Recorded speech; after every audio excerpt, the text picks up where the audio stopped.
reason why you should still apply for that job if you don't meet 100% of the job qualification. Welcome to day 7 of 90 days for career advice. Make sure you follow along to join me for the journey. As a former recruiter, I can tell you that hiring managers are almost often listing off a job description when they're looking for their next candidate. Every hiring manager's pipe dream is to have a candidate that they don't have to train, that they don't have to worry about, and that they can underpay. A candidate who meets 100% of those job duties are really not gonna apply for that position. As a recruiter, a hiring manager is going to tell me duty 1, 2, and 3. I'm gonna put all of those into the description because that's what they've asked of me, right? Now, every once in a while, we will find a candidate that meets every single job duty. That is called a unicorn. And we know they generally don't exist, right? Yeah, okay. Those unicorns are often applying to a different position. So when recruiters are screening, we're then gonna be making these minimum qualifications. This is the very minimum that a candidate can have in order to be successful in the job.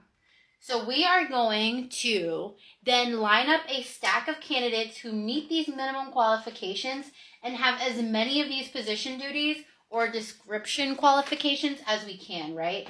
And the more that you have, the better that you line up in the application process. So that's why a lot of career coaches tell you to be really careful about your keywords, right? Because the more qualifications that you have in keywords, the more likely it is for a recruiter to screen through your resume and see those things. Now let's talk about transferable skills and how that matters. So often if you do have that gap, you still have transferable skills. So let's say you have skill 1 and skill 2. You want to make sure to highlight that on your resume, right? Make sure you have the right keywords and you have everything that really demonstrates you have a story that says, I can do this job, right? Even though you're missing 3, okay? 3 is your gap, right?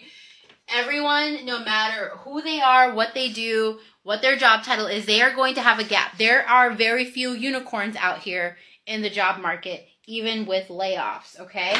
So your job as a job seeker is to figure out what the best way is to fill that gap. You can fill that gap with training. You can fill that gap with a transferable skill. And the last piece is that you may be able to fill this with a highlight, right?